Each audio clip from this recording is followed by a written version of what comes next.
অভ্যুত্থানের 9 মাস হতে চলেছে।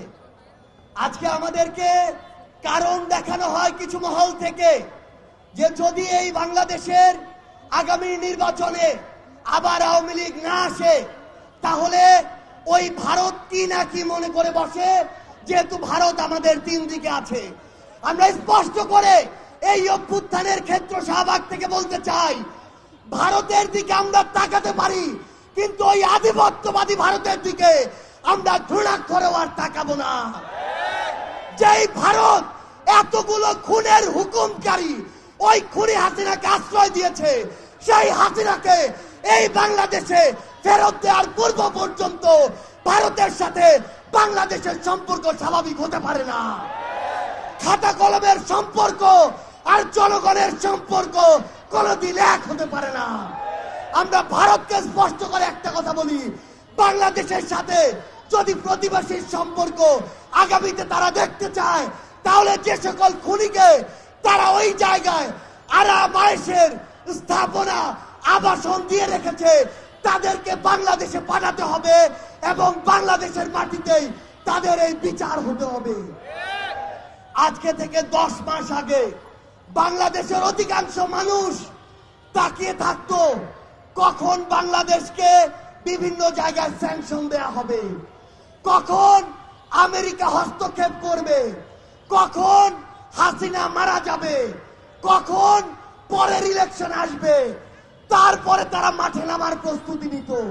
কিন্তু যেই ছাত্র জনতা রাজপথে নেমে জীবন দিয়ে এই খুনি হাসিনাকে দেশ ছাড়া করেছে, তাদের জীবনের এই যে হত্যাগুলো এগুলোর বিচার হওয়া পূর্ব পর্যন্ত বাংলাদেশে অন্য কোনো কিছু নাম নেয়া এই অন্তর্বর্তীকালীন সরকারের মুখে মানায় না।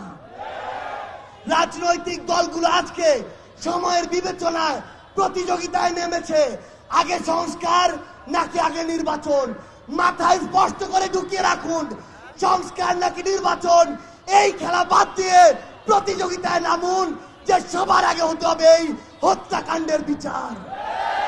যেই তাপস নানক কাদেরদের প্রত্যক্ষ মদদে এই বাংলাদেশে খুনি হাসিনার হুকুমে এবং ভারতের প্রেসক্রিপশনে এই পিলখানা হত্যাকাণ্ড হয়েছে, শাপলায় হত্যাকাণ্ড হয়েছে, জুলাইয়ের হত্যাকাণ্ড হয়েছে, সেই হত্যাকাণ্ডের বিচার হওয়ার পূর্ব পর্যন্ত এই বাংলাদেশে অন্য কোনো কিছু কখনোই প্রাসঙ্গিক হতে পারে না। সকল রাজনৈতিক দলের উদ্দেশ্যে একটি কথাই বলবো, এই যে জেনারেশন, এই জেনারেশনকে ভয় করুন, এই জেনারেশনকে ভয় করুন। যদি এই জেনারেশনের রক্তের উপরে দাঁড়িয়ে ইমোশন নিয়ে খেলার চেষ্টা করেন, এই জেনারেশন সকল ক্ষমতার বিপক্ষে গিয়ে যে কাউকে টেনে হিস্ট্রে নামাতে পারে, কুয়েটের ওই ভিসি তার প্রমাণ। আমরা ইনকিলাব মঞ্চকে ধন্যবাদ জানাই যে তারা সকলকে নিয়ে আজকের এই শহীদ মার্চের আয়োজন করেছে। এই মঞ্চের সকল শহীদ পরিবার, সামনে থাকা সকল আহত যোদ্ধাকে সামনে রেখে একটি কথাই বলি, এই অন্তর্বর্তীকালীন সরকারের সবচেয়ে বড় লেজিটিমেসি হচ্ছে এই শহীদরা, এই শহীদদের হত্যার বিচার করার পূর্ব পর্যন্ত এই অন্তর্বর্তীকালীন সরকার যদি অন্য কোনো কিছুর চিন্তা করে তাহলে তারা তাদের সারা জীবনের এই রক্তের দায়বদ্ধতা কখনো এড়াতে পারবে না। ইনকিলাব জিন্দাবাদ।